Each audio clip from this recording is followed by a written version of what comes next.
मेरा नाम सुप्रिया है। हमारे घर के बराबर में नए किराएदार आए थे। वैसे भी जिस मोहल्ले में हम रहते थे वहाँ के लोगों से हमारी ज्यादा अच्छी जान पहचान नहीं थी, क्योंकि हम दोनों माँ बेटी शुरू से ही अपने काम से काम रखते थे। मैंने हमेशा ही अपनी बेटी को अच्छे संस्कार दिए थे।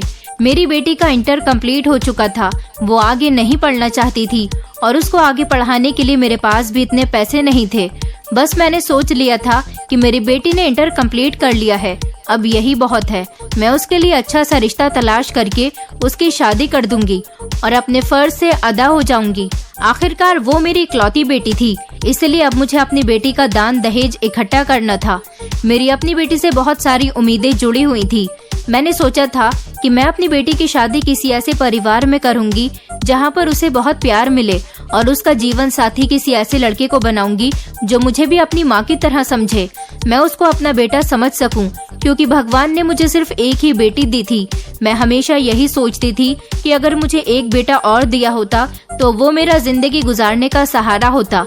लेकिन फिर मैं ये सोचकर सब्र कर लिया करती थी कि मैं अपने दामाद को ही अपना बेटा मान लूंगी। किसी ऐसे लड़के से अपनी बेटी की शादी करवाऊंगी जो मेरी बेटी को बहुत खुश रखे और साथ ही साथ मुझे भी अपनी सास नहीं बल्कि माँ की तरह समझे। आखिरकार सारी जिंदगी मैंने अकेले ही तो गुजारी थी, इसलिए मुझे भी कुछ ऐसे करीबी रिश्तों की जरूरत थी जो मुझे अपना मान सके। मेरी उम्र 38 साल है। मेरी बेटी 18 साल की थी। वो जवान हो चुकी थी और बहुत ज्यादा खूबसूरत थी। मैंने अपनी बेटी को हमेशा अच्छे संस्कार दिए थे। मोहल्ले की गलत लड़कियों के साथ मेरी बेटी कभी उठती बैठती भी नहीं थी और न ही उसकी कोई सहेलियां थी। मेरी बेटी बहुत सीधी सादी और सिंपल लड़की थी। मेरी शादी भी एक समय में कम उम्र में ही हो गई थी। मेरे माता पिता तो इस दुनिया में नहीं थे। मैं बहुत छोटी थी तभी वो मुझे इस दुनिया से छोड़कर चले गए थे। लेकिन मेरा एक भाई था जो मुझसे काफी बड़ा था। मेरे भाई ने अपनी शादी कर ली और भाभी को घर ले आया। मैंने सोचा था कि भाभी मुझसे प्यार करेंगी। उस समय मैं कम उम्र की थी और ज्यादा कुछ जानती भी नहीं थी। मुझे तो लगता था कि भाभी माँ समान होती है तो भाभी जरूर मुझे माँ की तरह प्यार करेगी। लेकिन मैं नहीं जानती थी कि भाभी तो इतनी बुरी निकलेगी कि मेरा इस घर में सुकून का एक एक पल छीन लेगी। जिस दिन से मेरी भाभी ने घर में कदम रखा था उस दिन से मेरी जिंदगी के बुरे दिन शुरू हो गए थे। भाभी मुझसे घर के सारे काम करवाती थी और भैया से यही कहती थी कि तुम्हारी बहन घर का कोई काम नहीं करती, हमेशा गली मोहल्ले की लड़कियों के साथ खेलती रहती है। उसके बाद जब मैं 15 साल की होने को आई तो भाभी ने मुझ पर नए इल्जाम लगाना शुरू कर दिए। भाभी भैया से हमेशा यही कहती कि तुम्हारी बहन मोहल्ले के लड़कों के साथ चक्कर चला रही है। भैया ने कई बार मुझे इस बात पर डांटा था, मगर लड़कों के साथ चक्कर किस तरह से चलाया जाता है ये तो मैं नहीं जानती थी, क्योंकि मैं कभी घर से बाहर ही नहीं निकली थी। भाभी ने मुझे घर के कामों में इतना बिजी कर दिया था कि मुझे अपनी सहेलियों से भी बात करने की फुर्सत नहीं होती थी। एक वक्त था जब मैं अपनी सहेलियों के साथ खूब खेला करती थी, लेकिन जिस दिन से भाभी इस घर में आई थी मुझे तो सांस लेने की भी फुर्सत नहीं होती थी। इस उम्र में ही मैं घर के सारे काम करना सीख गई थी। मेरी जिंदगी इसी तरह से रोते रोते गुजर रही थी। धीरे धीरे मैं 17 साल की हो गई। भाभी मुझ पर दिन ब दिन इल्जाम लगाती जा रही थी और मैं भाभी की हर बात को खामोशी से बर्दाश्त किया करती थी। मुझे हैरानी इस बात पर होती थी कि मेरे भाई ने कभी मेरी किसी बात पर यकीन नहीं किया था। मैंने कई बार अपने भैया को यकीन दिलाने की कोशिश की थी कि आपकी पत्नी ने हमेशा आपको मेरे बारे में झूठी झूठी बातें बताई हैं और आपने यकीन कर लिया है। आपने तो कभी अपनी बहन की बातों को भी समझने की कोशिश नहीं की। लेकिन भैया तो जैसे भाभी के पल्लू से पूरी तरह से बंध कर रह गए थे। भाभी ने उनकी आंखों पर अंधविश्वास की एक पट्टी बांध दी थी और भैया को सिर्फ वही सुनाई देता था जो भाभी कहती थी, और भैया को सिर्फ वही दिखाई देता था जो भाभी उन्हें दिखाया करती थी, और भैया अब सिर्फ वही बोलने लगे थे जो भाभी उन्हें बोलने के लिए कहती थी।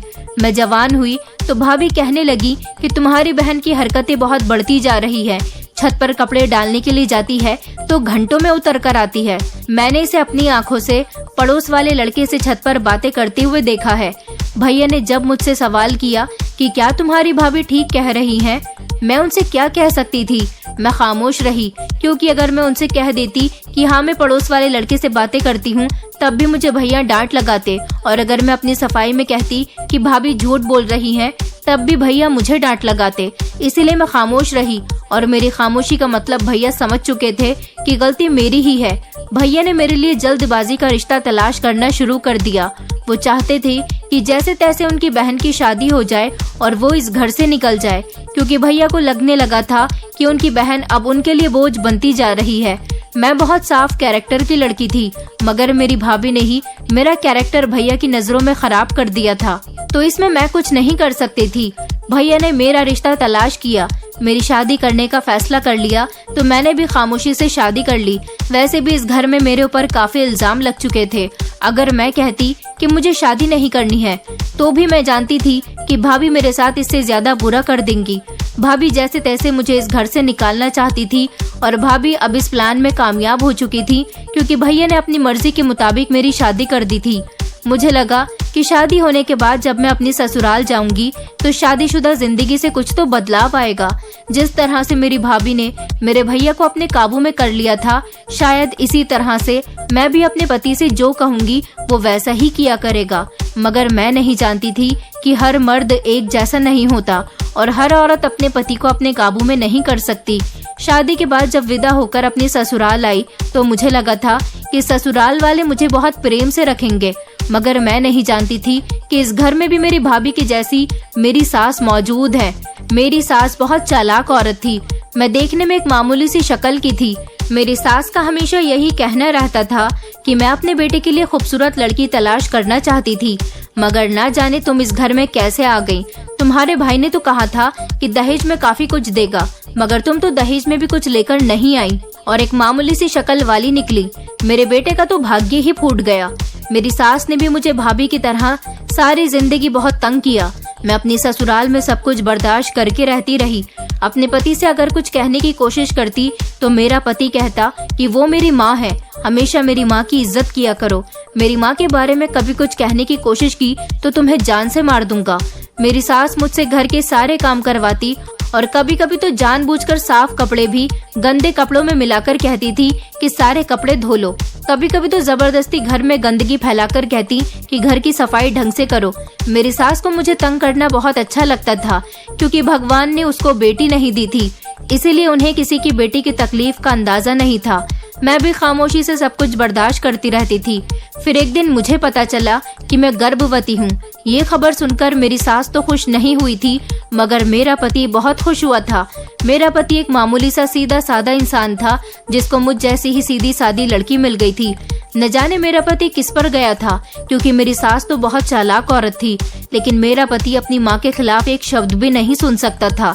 सास और पति के अलावा मेरी ससुराल में कोई भी नहीं था। हाँ, लेकिन मेरे ससुराल का घर बहुत बड़ा था। उस घर की सफाई करते करते ही मुझे 2-3 घंटे लग जाया करते थे। यही वजह थी कि मेरी सास ने सारा काम मेरे ऊपर ही डाल दिया था और मेरे आने के बाद वो खुद आराम करती थी। जब मेरे पति को खबर हुई कि वो पिता बनने वाला है, तो उसने मुझसे कहा कि अब तुम घर के काम कम किया करो, क्योंकि अब तुम माँ बनने वाली हो। मुझे अपने पति की इस तरह हमदर्दी जतानी अच्छी लगी थी, मगर मैं नहीं जानती थी कि ये हमदर्दी सिर्फ मेरे पति की वक्ती तौर पर है। मेरा पति जितने पैसे कमाकर लाता था, अपनी माँ के हाथ पर रख दिया करता था। बदले में मेरी सास मुझे 1 रुपया भी नहीं देती थी।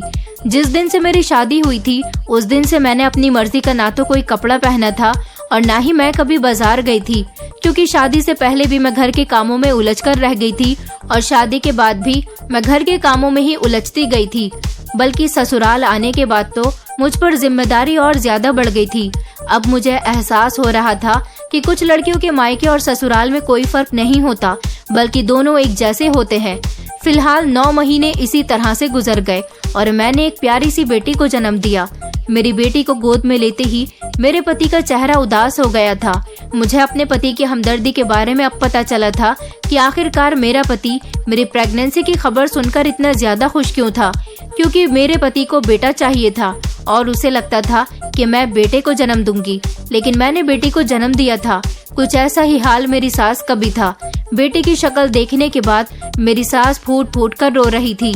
कह रही थी कि इस महंगाई के दौर में हम लोगों को अपना गुजारा करना मुश्किल हो रहा है और अब इसने एक बेटी को भी पैदा कर दिया।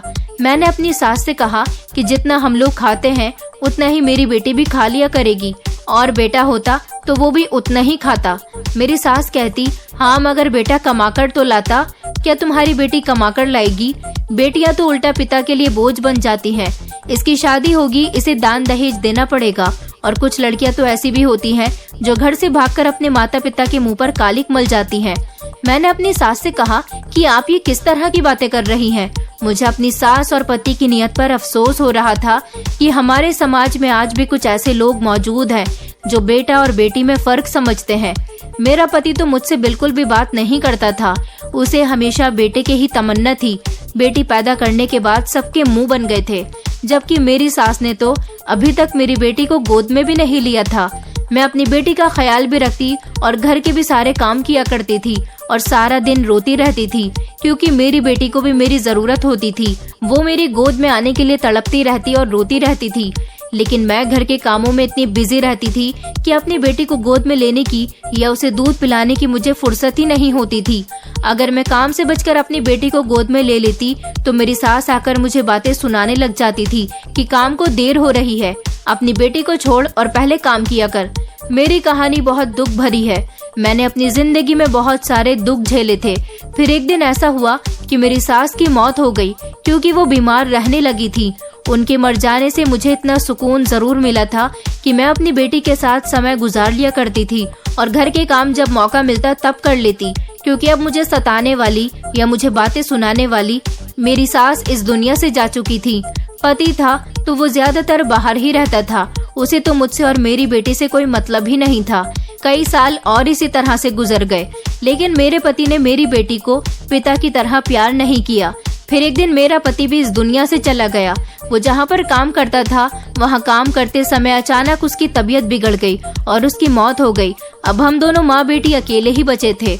मुझे अपने पति के मरने का भी कोई गम नहीं था, क्योंकि मेरे पति ने सारी जिंदगी मुझे अपनी पत्नी नहीं माना था।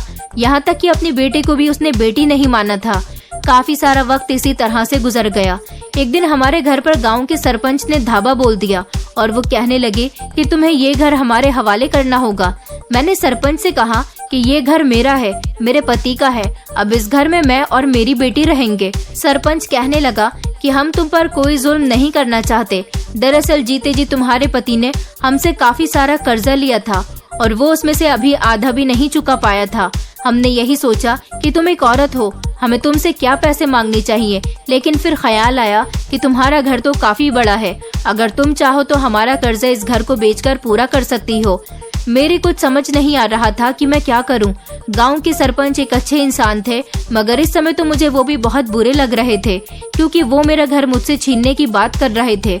हम दोनों माँ बेटी के सर से अगर छत छिन जाती तो हम दोनों कहाँ जाते। अभी मेरी बेटी सिर्फ 8 साल की थी। मैं उसे लेकर कहाँ जाती।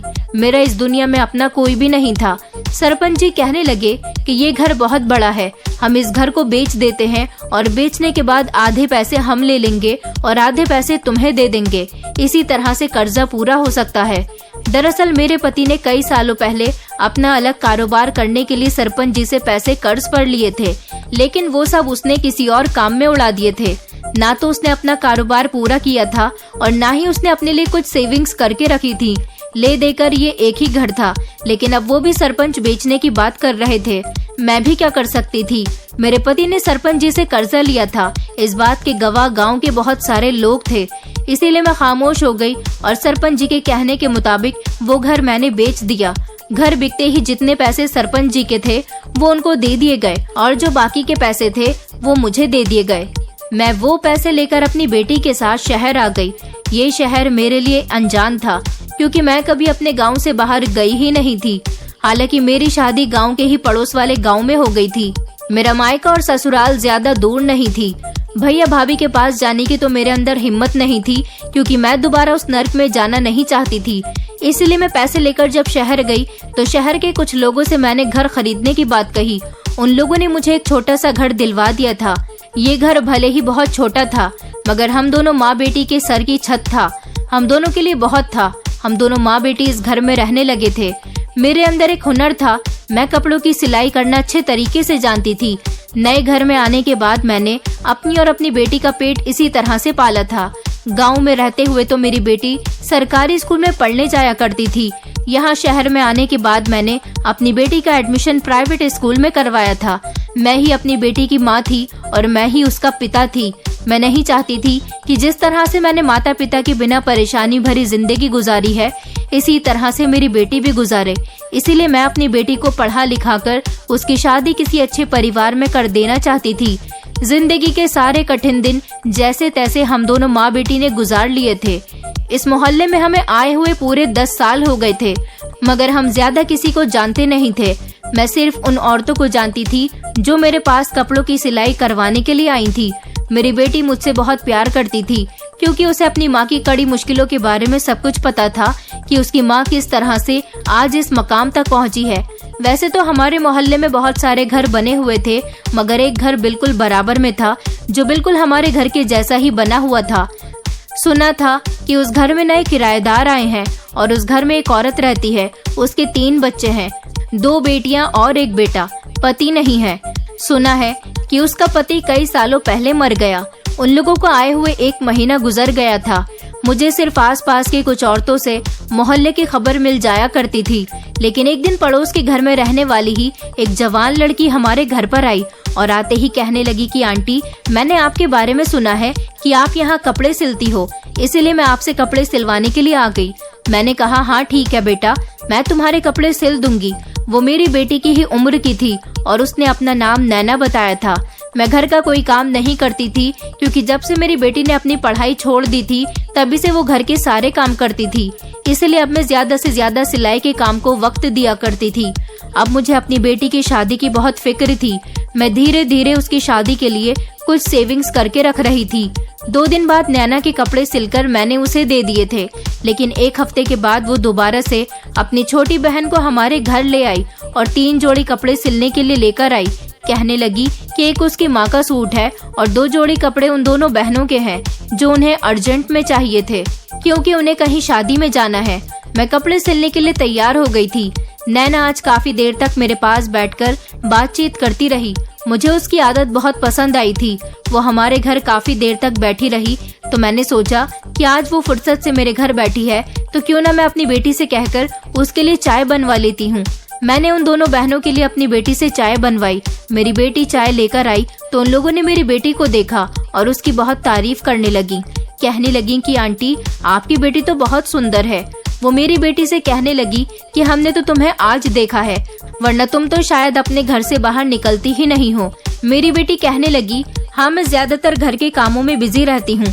इस तरह उन लोगों की बातचीत शुरू हो गई। नैना और उसकी छोटी बहन सुहानी, वो दोनों एक अच्छी लड़कियां लग रही थी, जबकि मेरी 1-2 बार उनकी माँ से भी मुलाकात हो गई थी। उनको देखकर ऐसा लगता था कि उन्होंने अपनी बेटियों की परवरिश अच्छे तरीके से की है, क्योंकि दोनों ही लड़कियां बहुत संस्कारी थी।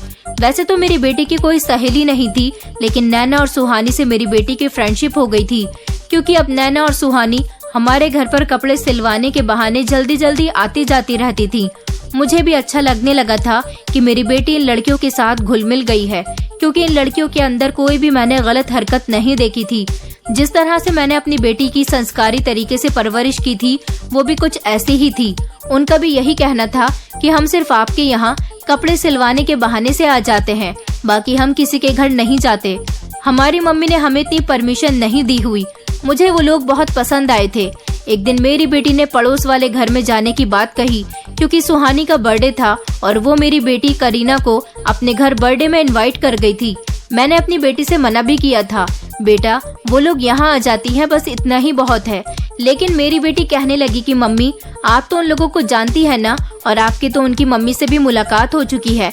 आप खुद ही तो कहती हैं कि ये लड़कियाँ और इनका पूरा परिवार मुझे बहुत अच्छा लगता है, तो फिर आप मुझे जाने क्यों नहीं देती? आप तो जानती है ना, मैं कभी घर से बाहर नहीं निकलती। मेरी बेटी ने कभी मुझसे कुछ नहीं मांगा था और ना ही कभी ऐसी नौबत आने दी थी कि मैं उस पर रोक टोक करती। इसलिए मैंने अपनी बेटी को जाने की परमिशन दे दी थी। इस तरह धीरे धीरे उन लोगों का हमारे घर से आना जाना बहुत ज्यादा खुल गया था। मुझे तो इतना टाइम ही नहीं होता था कि मैं उनके घर जा सकती। मैं तो अभी तक उन लोगों के घर गई ही नहीं थी।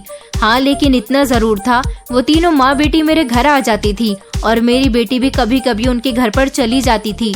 अभी तक मैंने उनके बेटे को नहीं देखा था। नैना की मम्मी अपने बेटे की बहुत तारीफ किया करती थी। कई दिन इसी तरह से गुजर गए थे। मैंने अपनी बेटी के रिश्ते के लिए काफी सारे लोगों से कह रखा था, मगर अभी तक मेरी बेटी के लिए कोई अच्छा रिश्ता नहीं आया था।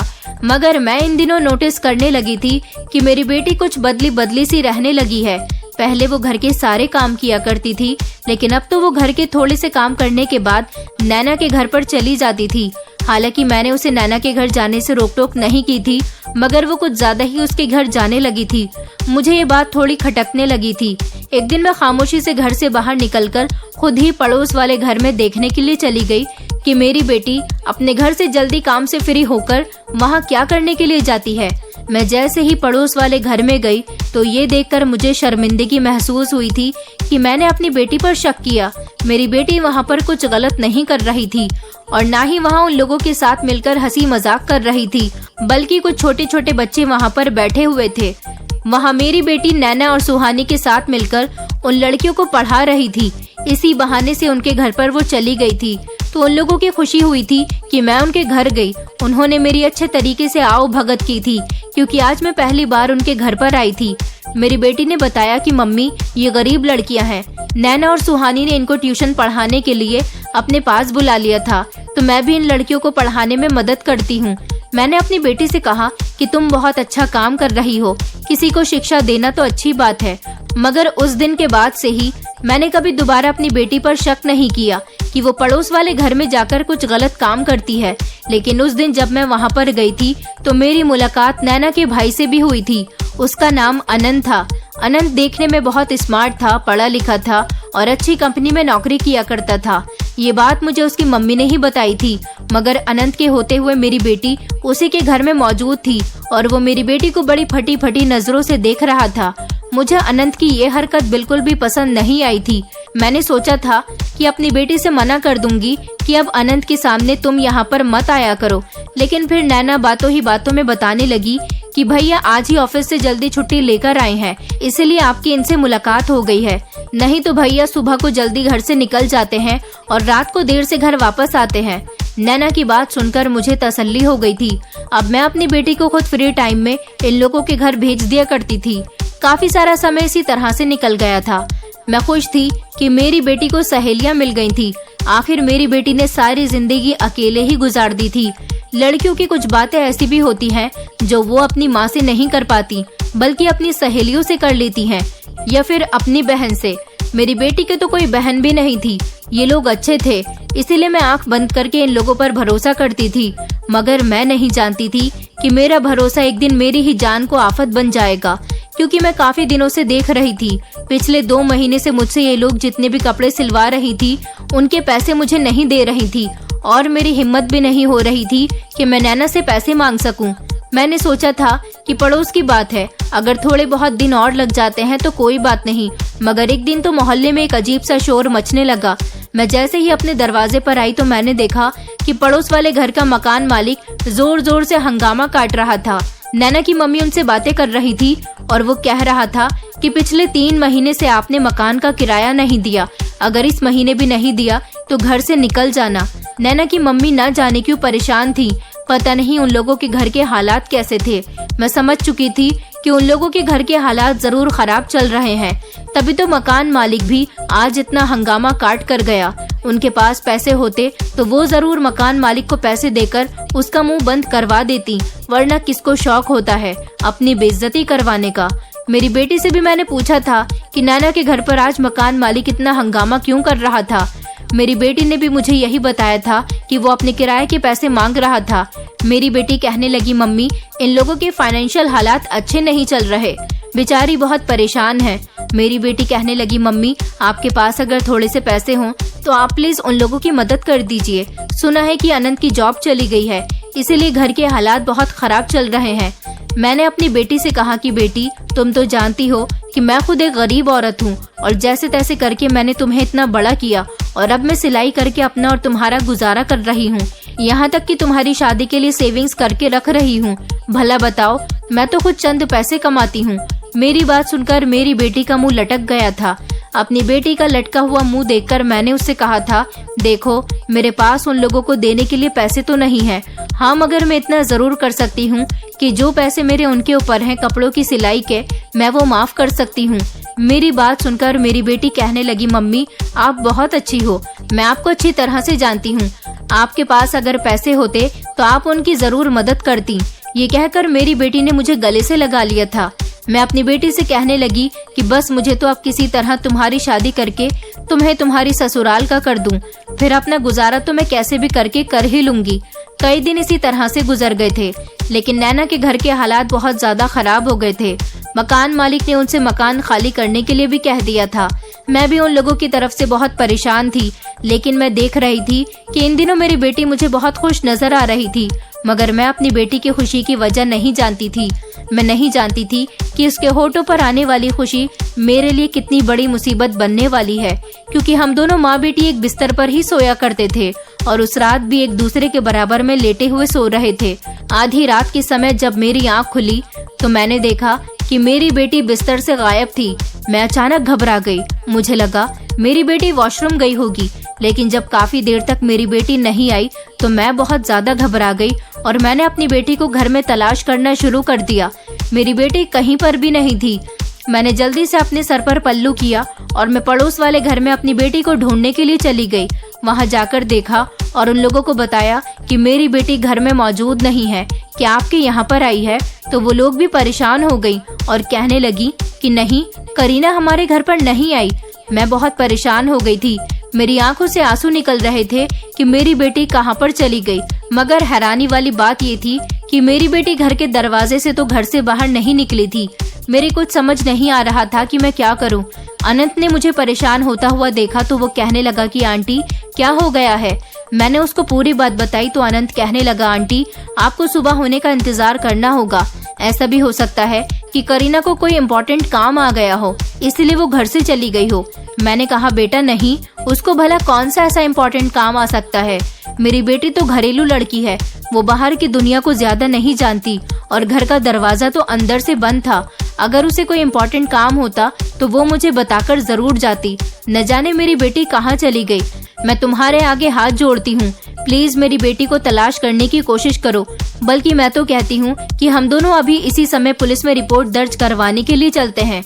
मेरी बात सुनकर अनंत घबरा गया और कहने लगा, आंटी आप ये कैसी बातें कर रही हो? इस समय हम पुलिस स्टेशन नहीं जा सकते। मैंने कहा, क्यों नहीं जा सकते? आखिरकार मेरी बेटी गुमशुदा हो गई है। मैं अपनी बेटी को कहाँ तलाश करूँ? मैं अच्छी तरह से जानती हूँ कि मेरी बेटी की तो कोई सहेली भी नहीं है, कोई ऐसा रिश्तेदार भी नहीं है जिसके यहाँ मेरी बेटी चली गई हो। जरूर मेरी बेटी को किसी ने किडनैप कर लिया है। अनंत कहने लगा, नहीं नहीं आंटी, आप नहीं जानती। आपकी बेटी जवान होने के साथ साथ खूबसूरत भी है। अगर आप उसके बारे में पुलिस में रिपोर्ट दर्ज कराओगी तो लोग यही कहेंगे कि आपकी बेटी भाग गई है। आपको ये बात किसी को नहीं बतानी चाहिए, उल्टा इस बात से वो आप पर ही इल्जाम लगा सकते हैं। बल्कि आपको 1-2 दिन ठहरकर अपनी बेटी के घर आने का इंतजार करना चाहिए। ऐसा भी हो सकता है कि वो जरूर किसी काम के लिए घर से निकल गई हो और उसने आपको बताना ठीक नहीं समझा हो। मैंने कहा, नहीं ऐसा नहीं हो सकता। लेकिन फिर भी अनंत के कहने के मुताबिक मैं 2-3 दिन तक अपनी बेटी के घर आने का इंतजार करती रही थी। लेकिन इस वक्त में अनंत लगातार मेरी बेटी को तलाश कर रहा था, मगर मेरी बेटी घर नहीं आई थी। न जाने वो कहाँ चली गई थी। मेरा तो इस दुनिया में मेरी बेटी के अलावा कोई भी नहीं था। मेरा रो रो कर बुरा हाल हो गया था कि अगर मेरी बेटी मुझे नहीं मिली तो ना जाने मेरा क्या होगा। मैं किसके सहारे अपनी जिंदगी गुजारूंगी। नैना के परिवार वाले भी मुझे संभाल रहे थे। मुझे नहीं पता था कि अचानक बैठे बैठे मुझ पर इतनी बड़ी मुसीबत आ जाएगी। रोते रोते मेरा बुरा हाल हो गया था। पूरे 3 दिन गुजर गए थे, मगर मेरी बेटी का कुछ अता पता नहीं था। अनंत मुझसे बार बार यही कह रहा था कि अगर बेटे की गुमशुदगी की रिपोर्ट पुलिस में जाकर लिखवाओगी तो जवान बेटी के बारे में सुनकर पुलिस वाले भी यही कहेंगे कि आपकी बेटी को ना तो कोई किडनैप कर सकता है और ना ही वो गायब हो सकती है, बल्कि वो अपनी मर्जी से अपने आशिक के साथ भाग गई होगी। क्योंकि आजकल का जमाना यही था। इस जमाने में लड़कियां आसानी से अपने घरों से भाग जाती हैं। कई दिन इसी तरह से मैं अपनी बेटी के इंतजार में बैठी रही थी, मगर मेरी बेटी का कोई अता पता नहीं चला। अपनी बेटी की याद में मैं पागल हो गई थी। नैना और सुहानी मेरे घर पर आकर मुझे तसल्ली दिया करती थी कि करीना जरूर घर वापस आ जाएगी, मगर मेरी बेटी का ना तो कुछ पता चल रहा था और ना ही वो वापस आ रही थी। इस दौरान अनंत मुझे बहुत सहारा दे रहा था। वो बार बार मेरे घर पर आ जाता था और मुझे पुलिस स्टेशन जाने से रोक लिया करता था। कहता था कि आंटी, मैं भी आपके बेटे के जैसा ही हूँ। मैं नहीं चाहता कि पुलिस वाले आपकी बेइज्जती करें और इस वजह से आपकी पूरे मोहल्ले में भी बेइज्जती हो जाए। मगर मैं एक बात से बहुत हैरान थी कि मुझसे बात करते समय अनंत ने जब किसी काम के लिए अपना वॉलेट निकाला तो उसके वॉलेट में मुझे ढेर सारे पैसे नजर आए थे। मेरे दिमाग में उस समय ये बात आई थी कि अनंत के वॉलेट में तो इस समय काफी सारे पैसे हैं, लगता है उसकी नौकरी लग गई। लेकिन वो नौकरी पर भी नहीं जा रहा था। वो हर रोज सुबह होते ही मेरे पास आ जाता था और सारा समय मेरे पास ही गुजारकर मुझे तसल्ली दिया करता था। मैं अपनी बेटी की याद में आधी हो गई थी, बल्कि पागलों जैसी हरकतें करने लगी थी। मेरी बेटी को गायब हुए पूरा 1 हफ्ता हो गया था जब अचानक मेरे मोबाइल पर किसी अनजान नंबर से कॉल आई। मुझे लगा कि मेरे किसी कस्टमर की कॉल होगी, क्योंकि ज्यादातर मेरे मोबाइल पर मेरे कस्टमर्स की ही कॉल आती थी। लेकिन उस समय रात के 12 बज रहे थे और मैं अपनी बेटी की याद में तड़प रही थी।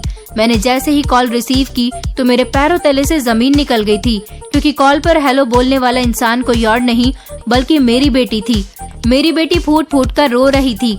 मेरी बेटी रोते हुए कहने लगी कि प्लीज मम्मी, मुझे बचा लो, मुझे एक दरिंदे ने अपनी हवस का शिकार बना लिया है। मैं वहाँ से भागकर निकल तो आई हूँ, लेकिन मुझे रास्ते मालूम नहीं है। मैं सड़क पर खड़े हुए एक अनजान आदमी के मोबाइल से आपको कॉल कर रही हूँ, प्लीज मुझे बचा लो। मैंने अपनी बेटी से कहा, लेकिन तुम कहाँ हो, मुझे बताओ तो, मैं अभी तुमसे मिलने के लिए आती हूँ। मेरी बेटी कहने लगी कि यहाँ एक बहुत बड़ा सा मॉल है, अंधेरा हो रहा है, इसलिए मुझे रास्तों की समझ नहीं आ रही। मैं इस मॉल के पास ही खड़ी हूँ, आप मुझे लेने के लिए आ जाओ। मैंने अपनी बेटी से कहा कि तुम फिक्र मत करो, मैं अभी अनंत के साथ तुम्हें लेने के लिए आ रही हूँ। मेरी बात सुनकर मेरी बेटी कहने लगी कि नहीं मम्मी, ऐसी गलती मत करना, अनंत को गलती से भी इस बारे में मत बताना, आप खुद अकेले मुझे लेने के लिए आ जाओ। मैंने रोते हुए अपनी बेटी से कहा, लेकिन मुझे बताओ तो सही, तुम्हारे साथ ये सब कुछ किसने किया? मेरी बेटी कहने लगी कि ये सब बताने का अभी मेरे पास टाइम नहीं है, आप जल्दी से मुझे लेने के लिए आ जाओ, फिर मैं आपको सब कुछ बताती हूँ। अपनी बेटी के कहने के मुताबिक मैं खामोशी से रात के अंधेरे में बिना किसी को बताए ही घर से निकल गई थी। मेरी बेटी ने मुझे जिस मॉल के बारे में बताया था उसका नाम भी उसने मुझे बता दिया था। मैं उसी मॉल को तलाश करती हुई अपनी बेटी तक पहुंच गई थी। जैसे ही मैंने अपनी बेटी को देखा तो मैं उससे लिपटकर फूट फूट कर रोने लगी। मेरी बेटी की हालत बहुत ज्यादा खराब हो रही थी। फिर मैंने अपनी बेटी से पूछा कि बताओ, तुम्हारे साथ ये सब कुछ किसने किया? मेरी बेटी कहने लगी कि मेरे साथ ये सब कुछ अनंत की वजह से हुआ है। मेरी बेटी कहने लगी कि जब मैं नैना के घर जाती थी तो कभी कभी अनंत के दोस्त वहाँ पर आ जाते थे। एक दिन अनंत के दोस्तों ने मुझे देख लिया था। वो लोग मुझे बड़ी गौर गौर से देखते थे और मैंने आपको बताया था ना कि अनंत के घर के फाइनेंशियल हालात ठीक नहीं चल रहे। अनंत ने पहले तो मेरे साथ दोस्ती बढ़ानी शुरू की। मैं उसकी दोस्ती की वजह से बहुत खुश रहने लगी थी और फिर एक दिन आधी रात के समय अनंत मुझसे कॉल करके कहने लगा कि तुम मुझसे मिलने के लिए छत पर आ जाओ, दरअसल मुझे तुम्हारी मदद की जरूरत है। उसने मुझसे 2000 रुपए उधार मांगे थे। मेरे पास 2000 रुपए रखे हुए थे, इसलिए मैं उसे आधी रात के समय छत पर देने के लिए चली गई। उसने उसी समय मेरे मुंह पर रुमाल रख दिया जिस पर बेहोशी की दवाई लगी हुई थी और फिर मैं बेहोश हो गई। लेकिन जब मेरी आंख खुली तो मैं उसके दोस्तों के पास थी। उसके दोस्तों ने कहा कि तुम्हें हम अनंत से खरीद कर लाए हैं। मैंने उसकी बात सुनकर उनसे कई बार कहा कि प्लीज मुझे छोड़ दो और अनंत कहाँ है, तुम लोग मुझे यहाँ क्यों लेकर आए हो? तो वो लोग कहने लगे कि अनंत की फाइनेंशियल हालत ठीक नहीं चल रही थी। वो अपने घर के हालात से तंग आकर हमसे कुछ पैसे उधार मांग रहा था, मगर हमें तो तुम पसंद आ गई थी, इसलिए हमने उससे कहा कि हम तुझे मुंह मांगी कीमत देने के लिए तैयार हैं, अगर तू अपनी बहन के दोस्त को हमारे हवाले कर देगा। पहले तो अनंत राजी नहीं हो रहा था, लेकिन जब उसके घर के हालात दिन ब दिन खराब होते गए तो वो हमारी शर्त को मान गया और इस तरह उसने तुमसे गहरी दोस्ती कर कर तुम्हें हम लोगों के हवाले कर दिया। और हम तुम्हें इतनी आसानी से कैसे छोड़ दें?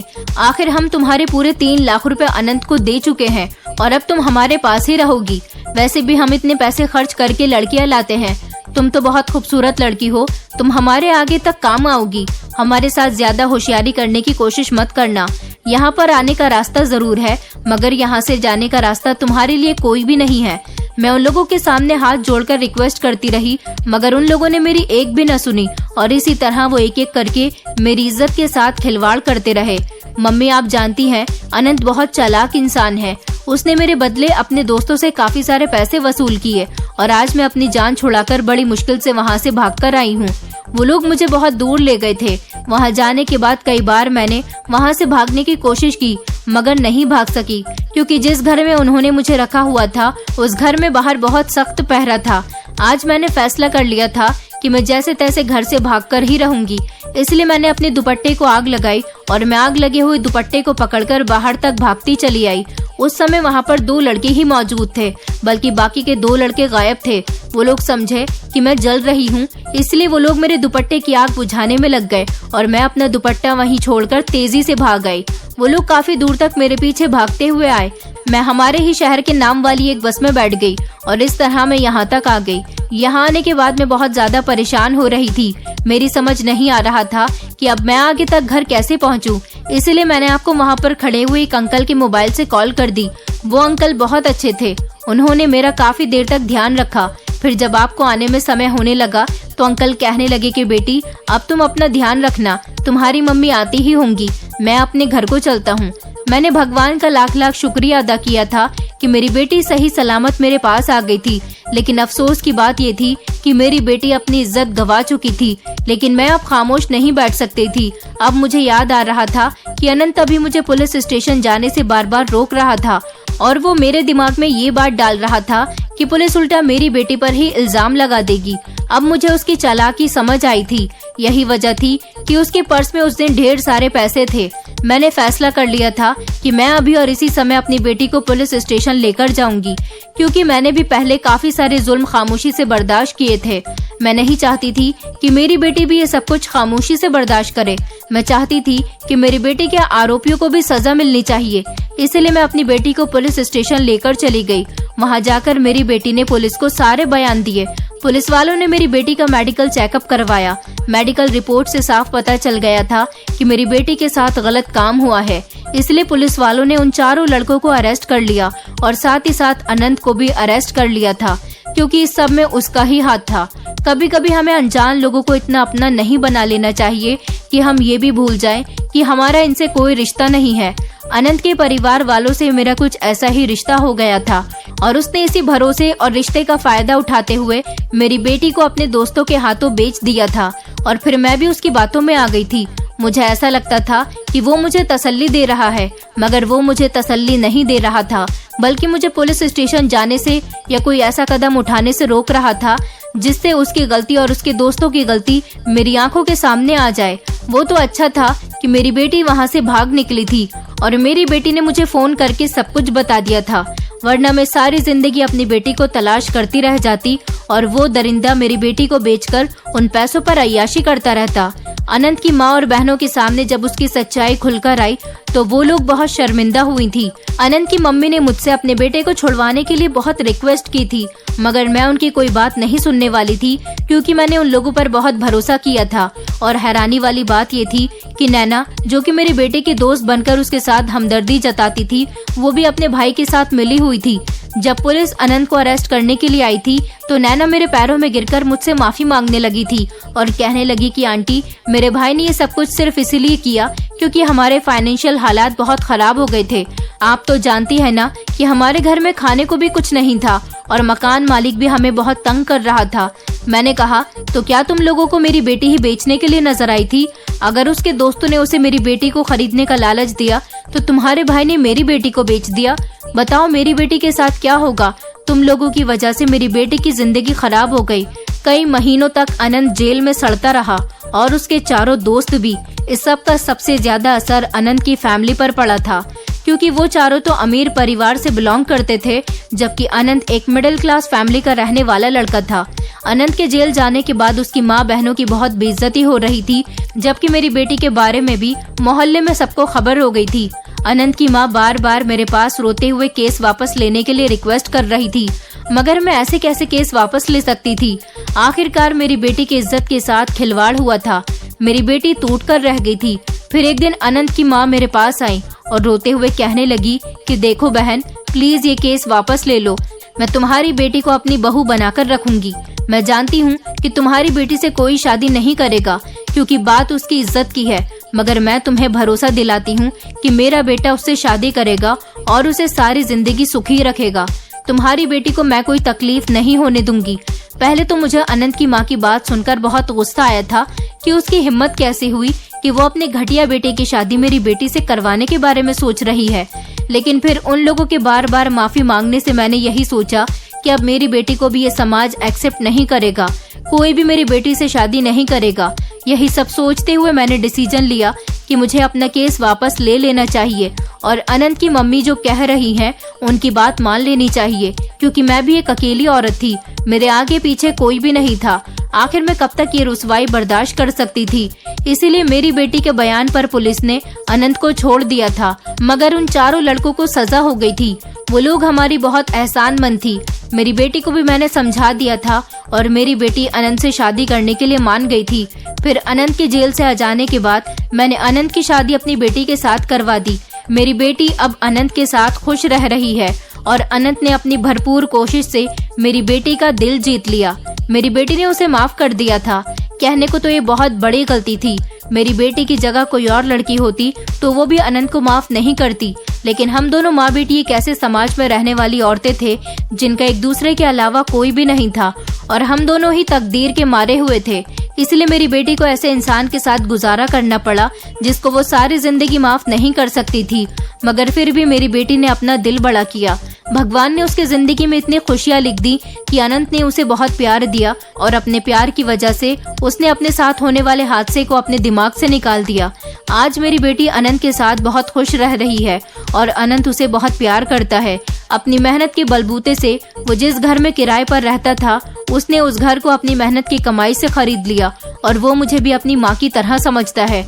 मगर आज भी जब मेरे दिल में वो हादसा याद आ जाता है तो मेरा दिल कांप उठता है।